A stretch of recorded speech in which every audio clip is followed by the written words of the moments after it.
To have IRS agents Gary Shapley and Joseph Ziegler join me now. Gentlemen, thank you very much for being here today. Gary, let me start with you. When you heard this news or you saw it cross your phone that President Biden, after saying more than 10 times that he would never pardon Hunter after he was convicted on the tax charges that you believed that he was likely guilty of, what was your reaction? Well, hi, Martha. Thanks for having us. So I wasn't surprised at all. This was something that was expected. You can tell by the maneuvering of defense counsel that this was on the horizon. And, the thing that's surprising is that the President of the United States lied to the American people about what he was going to do. And really, it calls into question, other things that he may have been untruthful on right now. I think one of the questions that is on a lot of people's minds, Joseph, is whether or not the president did this to protect himself and his own potential understanding of these taxes, these business entities. But here's what President Biden said in his statement. No reasonable person who looks at the facts of Hunter's cases can reach any other conclusion than Hunter was singled out because he is my son, and that is wrong. Had the plea deal held, it would have been a fair, reasonable resolution of Hunter's cases. Joseph, what's your reaction to that? I honestly think that that's completely ludicrous. I'm a Democrat, and I'm a person that believes in the rule of law. When you look at what he was charged with, criminal tax evasion, and what he pled guilty to, there's thousands of taxpayers who honestly file their taxes. They pay their taxes on time. And I think they should be disappointed by this because they're held up to a standard then that's different than the political elite. And I mean, that's, at the end of the day, that's what I'm most disappointed by, was that this person was given a free pass for a 10-year period to essentially commit whatever criminal conduct that they wanted to commit. Yeah, so this pardon covers 2014 to 2024.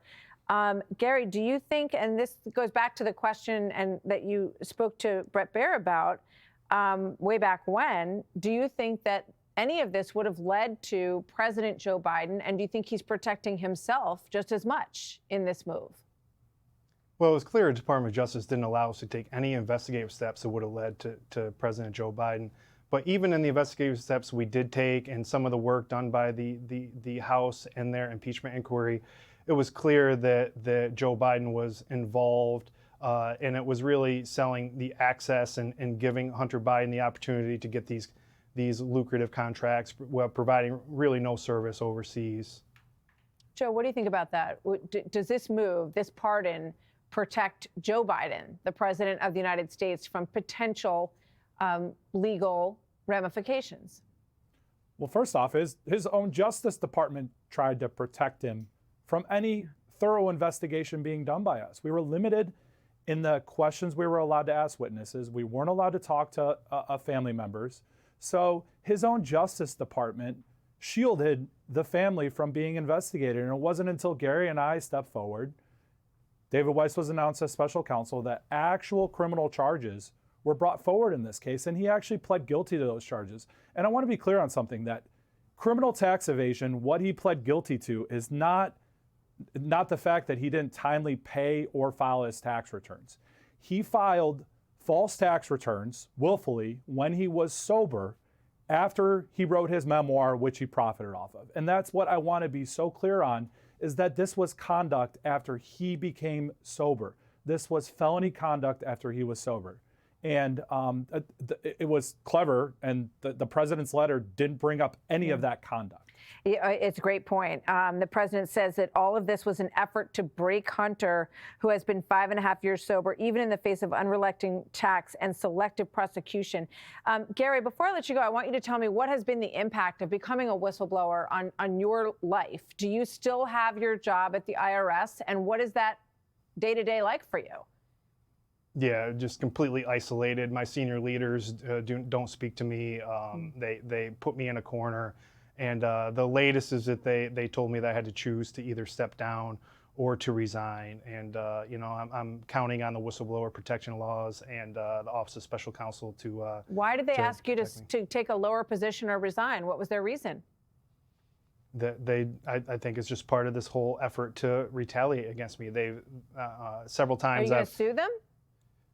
The Office of Special Counsel is where you go through as a federal employee to bring allegations of retaliation, and they investigate it. And then we'll take this to the Merit Systems Protection Board, which is a civil court, which will determine their liability. Joseph, are you able to do your job at the IRS these days? I've gone through a massive depressive state. I mean, it's hard. I'm isolated. I'm marginalized in the investigations I can conduct. And I mean, I've lost personal relationships. I've lost a lot of things. But again, at the end of the day, I'm an honest person. I think I believe in the rule of law, and I would have done it again over and over again. And what I can tell you, Martha, is that Gary and I are actually trying to hit back. We have a defamation lawsuit against Abby Lowell, and it's a way that we can hit back. And we have a good group around us that support whistleblowers. Gary and I are on a government salary. We're doing this very limited amount of, we don't make much money in our job. And we have to now hit back, and that's the way we hit back is through this lawsuit. All right. Well, good luck to you. We'll be watching. It takes a lot of courage to stand up and do what you both did. And we appreciate you being open and candid with us here today. Thank you so much. Hey, Sean Hannity here. Hey, click here to subscribe to Fox News YouTube page and catch our hottest interviews and most compelling analysis. You will not get it anywhere else.